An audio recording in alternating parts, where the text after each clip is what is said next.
Hey, this is Dave DeCamp from antiwar.com. This is anti-war news for Monday, December 11th, 2023.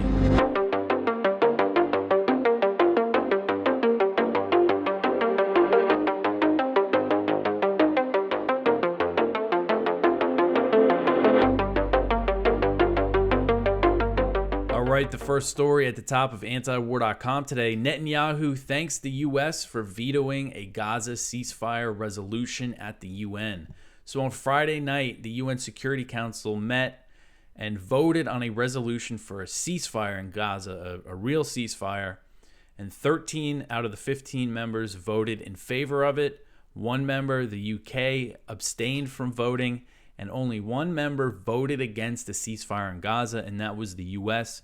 And because the U.S. is a permanent member of the UN Security Council, it has veto power. So that means it killed the resolution. So Israeli Prime Minister Benjamin Netanyahu on Saturday said that he appreciated the U.S. vetoing a UN Security Council resolution that called for an immediate ceasefire in Gaza and vowed to continue his war in the besieged enclave, which has killed at least 18,000 Palestinians. And that's the latest update from Gaza's health ministry that they put out Sunday. So Netanyahu said, quote, "Other countries must also understand that it's impossible to support the elimination of Hamas on one side and on the other to call for the end of the war, which will prevent the elimination of Hamas. Therefore, Israel will continue our just war to eliminate Hamas and achieve the war's other objectives that we set," end quote. So the U.S. is facing global backlash and criticism from fellow UN Security Council members for being the only one to vote against a ceasefire resolution, as Israel is killing civilians at a historic pace. The Security Council held the vote on Friday after UN Secretary General Antonio Guterres invoked Article 99 of the UN Charter, and that allows him to force a discussion at the Security Council if he believes international peace and security is at risk. It's the first time he's invoked this rule since he became the head of the UN. There was Robert Wood, who's the U.S. Deputy Ambassador to the UN. He was the one that was there for the vote. He criticized the resolution because it did not condemn Hamas. Just an excuse. You know, they found excuses to vote against it. The truth is, they don't want to. They just want this war to keep going. They want to keep supporting what Israel's doing, and they just dress up their reasoning for it. He said, quote, "Hamas has no desire to see a durable peace, to see a two-state solution. For that reason, while the United States strongly supports a durable peace in which both Israelis and Palestinians can live in peace and security, we do not support calls for an immediate ceasefire," end quote. So Palestinian Authority President Mahmoud Abbas sharply criticized the U.S. after the vote, saying that the U.S. was, quote, "complicit in war crimes committed by the Israeli occupation forces against the Palestinians in the Gaza Strip, the West Bank, and Jerusalem," end quote. Besides giving Israel cover at the UN Security Council, the U.S. is also providing Israel with a huge amount of military equipment, including massive bombs, to fuel this horrific war, this slaughter that's going on in Gaza. There is a lot of outrage over this, it seems like, around the world, especially in the Arab world. The U.S., impeding this resolution. All right, so the next one here, inside the Israeli plan that propped up Hamas. So this is an article from the New York Times, and it's very similar to an article that was written by Scott Orton for antiwar.com just a few weeks ago.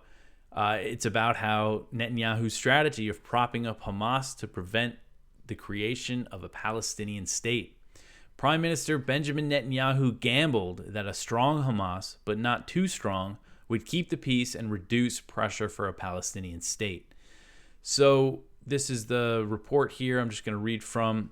Just weeks before Hamas launched the deadly October 7th attacks on Israel, the head of Mossad arrived in Doha, Qatar, for a meeting with Qatari officials. For years, the Qatari government had been sending millions of dollars a month into the Gaza Strip, money that helped prop up the Hamas government there. Prime Minister Benjamin Netanyahu of Israel not only tolerated these payments, he had encouraged them. During his meetings in September with the Qatari officials, according to several people familiar with the secret discussions, the Mossad chief David Barnea was asked a question that had not been on the agenda. did Israel want the payments to continue? So again, this is Qatar asking Israel if they want these payments to Hamas to continue. And Mr. Netanyahu's government had recently decided to continue the policy, so Mr. Barnier said yes, the Israeli government still welcomed the money from Doha. Allowing the payments, billions of dollars over roughly a decade, was a gamble by Mr. Netanyahu that a steady flow of money would maintain peace in Gaza, the eventual launching point of the October 7th attacks, and keep Hamas focused on governing, not fighting. The Qatari payments, while ostensibly a secret, have been widely known and discussed in the Israeli news media for many years. And this says basically, it's under much more scrutiny now, and Netanyahu's political opponents are really going after him for this. So in interviews with more than 24 current and former Israeli, American, Qatari, and other Middle East officials, the New York Times unearthed new details about the origins of the policy and the controversies that erupted inside the Israeli government, and the lengths that Mr. Netanyahu went in order to shield the Qataris from criticism and keep the money flowing. The payments were part of a string of decisions by Israeli political leaders, military officers, and intelligence officials, all based on the fundamentally flawed assessment that Hamas was neither interested in nor capable of a large-scale attack. Even as the Israeli military obtained battle plans for a Hamas invasion and analysts observed significant terrorism exercises just over the border, the payments continued. For years, Israeli intelligence officials even escorted a Qatari official into Gaza, where he doled out money from suitcases filled with millions of dollars. So the money from Qatar had humanitarian goals like paying government salaries and buying fuel to keep a power plant running. So that was a big part of it as well. So this report has a lot of details, and I would recommend going and reading it. If you go to the link from antiwar.com, we have the archive version, so that gets you past the paywall. But the one thing I wanted to scroll down to is that this New York Times article is saying it seems to be focusing on this idea that Netanyahu thought it would keep the peace in Gaza, allowing this money to go in. But I think more so, and what Israeli officials have said is this idea that they view Hamas as an asset, as a way to prevent the establishment of a Palestinian state. So there's some stuff about that in here lower down in the article. So Shlomo Brahm, a retired general and former deputy to Israel's national security advisor, said an empowered Hamas helped Mr. Netanyahu avoid negotiating over a Palestinian state. He said, quote, "One effective way to prevent a two-state solution is to divide between the Gaza Strip and the West Bank." End quote. The division gives Mr. Netanyahu an excuse to disengage from peace talks, Brahm said, adding that he can say, "I have no partner." So that's a big part of this strategy. Mr. Netanyahu did not articulate this strategy publicly, although there is a quote from him from 2019 in a Likud meeting where he basically said, anyone who wants to avoid a Palestinian state must support propping up Hamas. It's something like that. But Bezalel Smotrich, a far-right politician who is now Mr. Netanyahu's finance minister and also in charge of settlements in the West Bank, he put it bluntly in a 2015 interview, and this was the year he was first elected to the Knesset. So Smotrich said, quote, "The Palestinian Authority is a burden. Hamas is an asset," end quote. So, again, just something I would recommend going to read and checking out the details. Or you could go back and read Scott Horton's article about it that he co-authored with Connor Freeman. I believe it was titled Netanyahu's support for Hamas has backfired. The Times article has some more interesting details about specific payments and stuff. But okay, so the next story here, Biden bypasses Congress to get more tank shells to Israel. So the Biden administration is bypassing Congress to get 13,000 rounds of tank ammunition to Israel to fuel its onslaught in Gaza by waiving a congressional review period for foreign weapons sales. So on Friday night, the State Department notified Congress that it was going through with the $106 million sale of 120 millimeter tank ammunition. The U.S. provides Israel with $3.3 billion in foreign military financing each year. So that's money they give Israel that Israel can use to buy U.S. weapons. It's unclear if those funds are being used for this particular sale. A State Department official told the New York Times that the administration invoked an emergency provision in the Arms Export Control Act to push through the sale without congressional oversight. Secretary of State Antony Blinken personally approved the sale and defended the move on Sunday. Blinken said, quote, Israel is in combat right now with Hamas, and we want to make sure that Israel has what it needs to defend itself against Hamas, end quote. It's Israel killing over 7,000 children is defending itself, apparently. And these tank shells are going to come from the U.S. Army's inventory so they can get them there nice and quickly. Senator Chris Van Hollen, he's a Democrat from Maryland, he criticized the administration's decision to bypass Congress. He said, quote, the administration's decision to short-circuit what is already a quick time frame for congressional review undermines transparency and weakens accountability. The public deserves better, end quote. So U.S. military aid to Israel has come under increasing criticism due to the massive civilian casualty rate in Israel's assault on Gaza.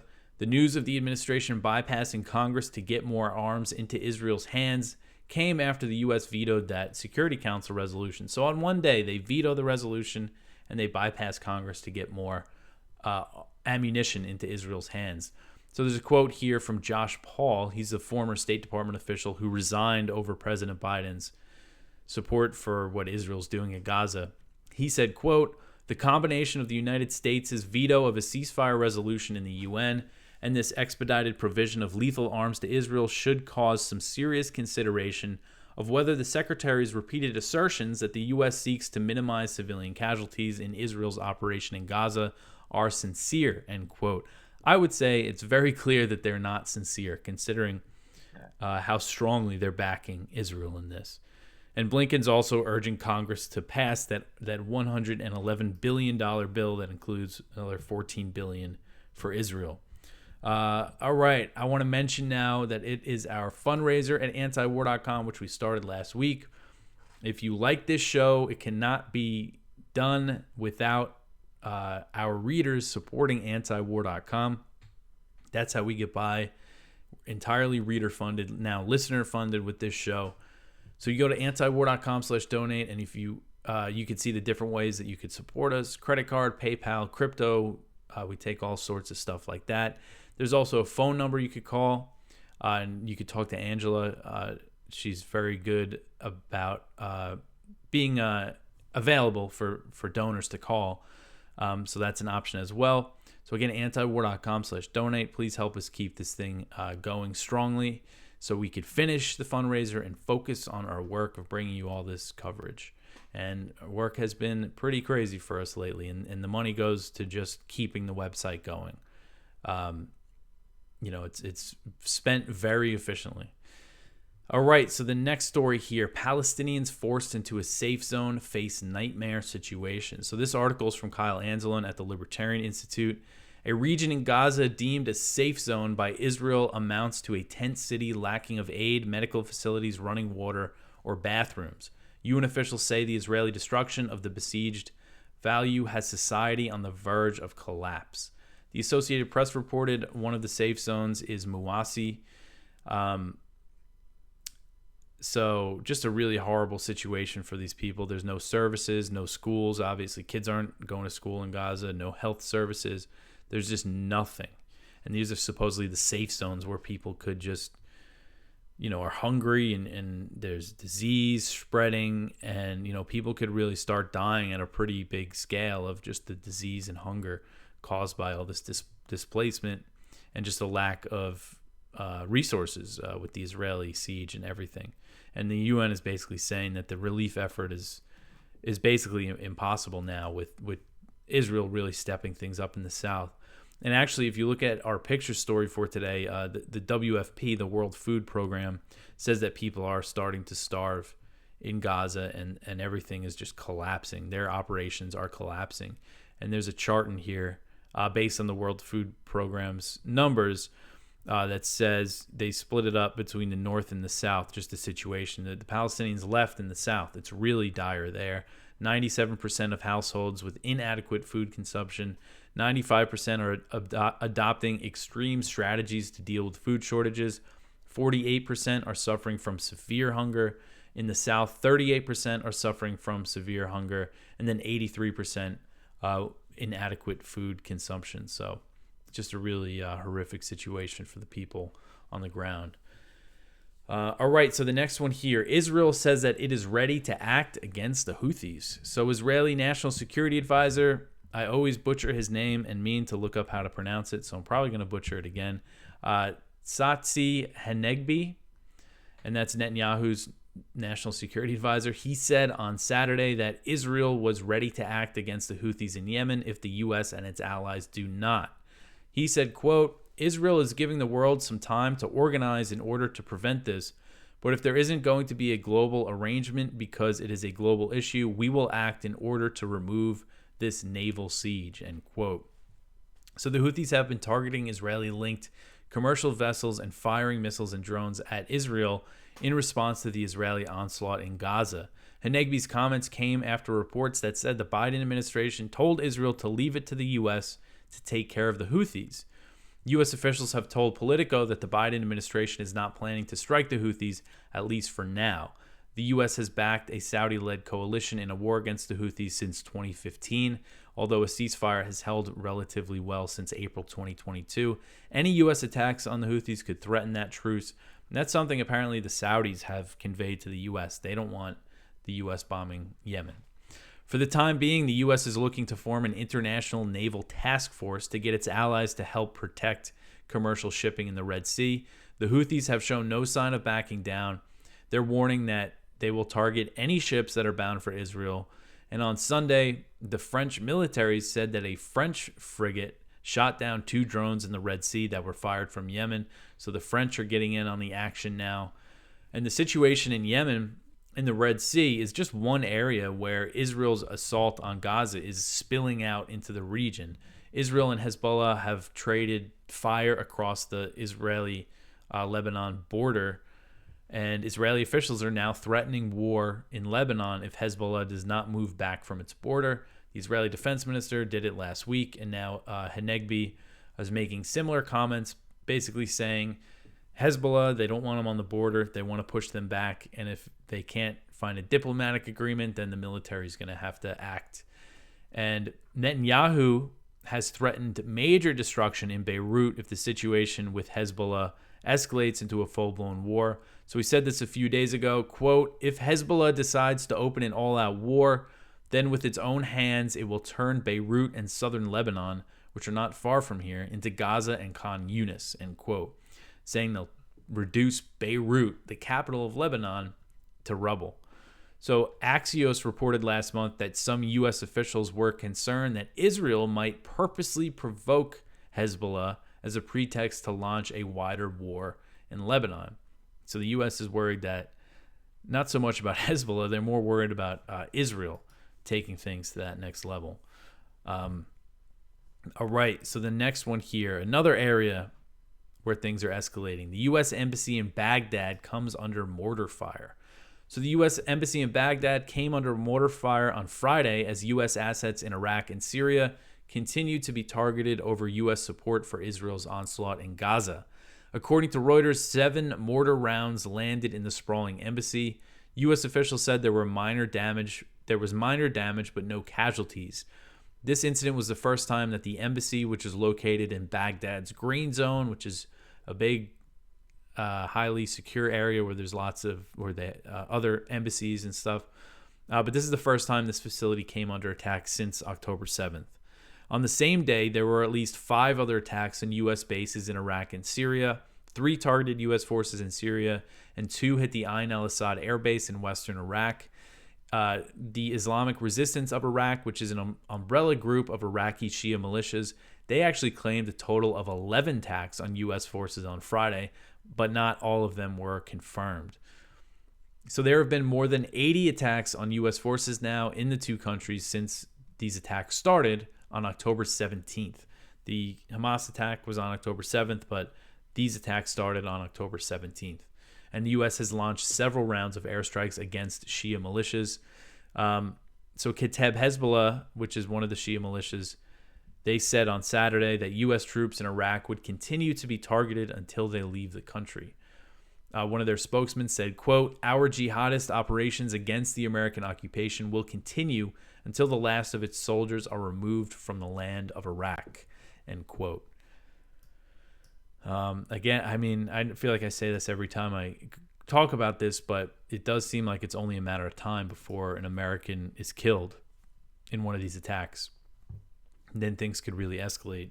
You know, Biden would come under a lot of pressure from Republicans to really ramp up these attacks, you know, airstrikes in Iraq and Syria. All right. So the next one here, thousands of Israeli soldiers wounded in Gaza fighting. So this article is from Middle East Eye, but it's based on a report from Israeli media. It says more than 5,000 Israeli soldiers have been wounded in fighting in Gaza since October 7th, while Israeli officials are warning of a looming mental health crisis, an Israeli newspaper reported on Saturday. So 5,000, that's a lot of wounded soldiers. Specialists from Israel's Ministry of Defense said its rehabilitation department had received 60 wounded soldiers every day since the start of the war in Gaza. Limor Luria, it's a deputy director general and head of the ministry's rehabilitation department, said that at least 2,000 Israeli soldiers had been declared disabled. So that's a pretty significant number. And basically saying that they've never dealt with, you know, the Israeli military has never dealt with casualties this high.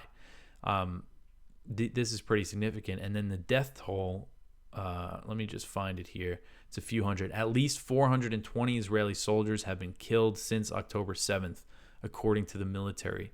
Now, I'm not sure if that includes the number that were killed during the attack on southern Israel, which is about, I believe, about 300 soldiers were killed in that attack, according to Israel.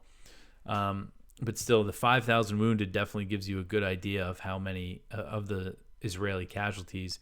And it's been tough to know exactly what's been happening on the ground. I know Hamas has put out a lot of videos of them blowing up Israeli tanks and other armored vehicles. So, you know, and they look real to me, and I've seen a lot of them. So I'm sure that they're inflicting some damage on them. And then when it comes to the Hamas casualties, there's not really any indication how many Hamas fighters have been killed or wounded in the fighting on the ground. I mean, not so much the airstrikes. I know Israel's estimating they've killed a few thousand Hamas fighters so far, but who knows what the real number is with that.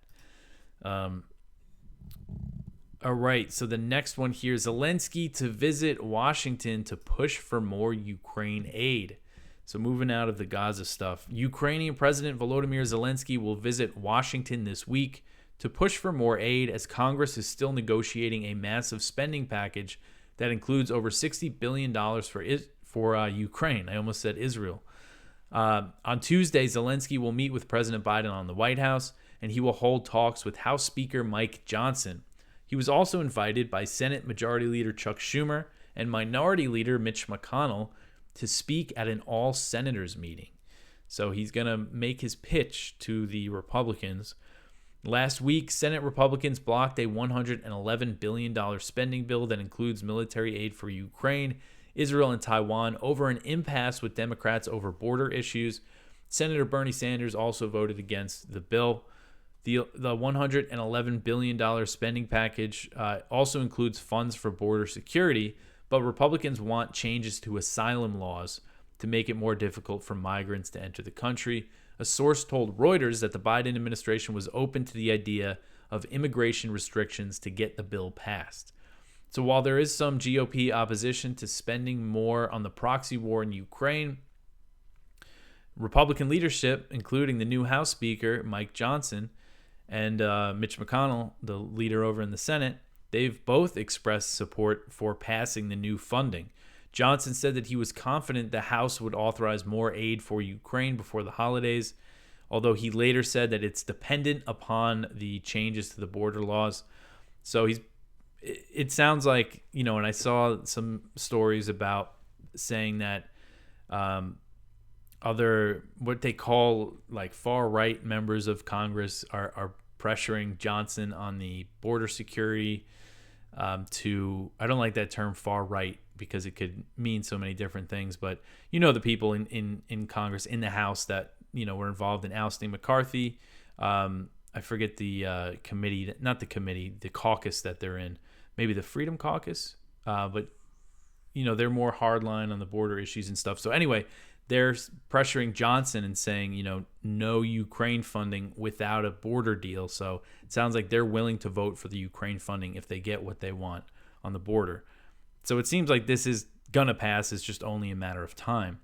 And, this is all happening as it's become very clear now to everybody. It's been clear for a while, but now it's clear to everybody that Ukraine doesn't have a chance of winning on the battlefield. And, this has been confirmed basically by Ukraine's top general. But it doesn't matter. They just want to keep this war going, keep their friends enriched, the military-industrial complex going. It doesn't matter how many Ukrainians or Russians die. They just want to keep this war going.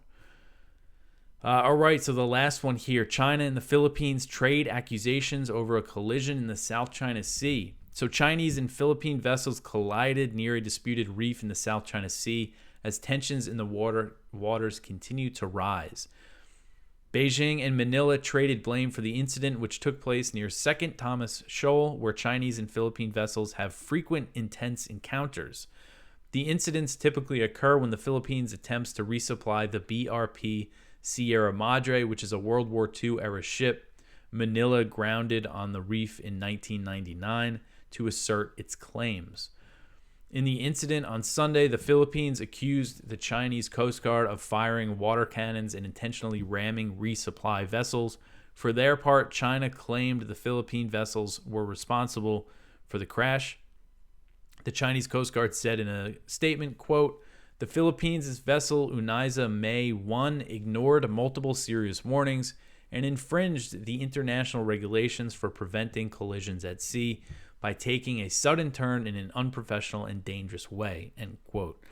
So this is at least the second time that there was an actual collision. I know there was one in October.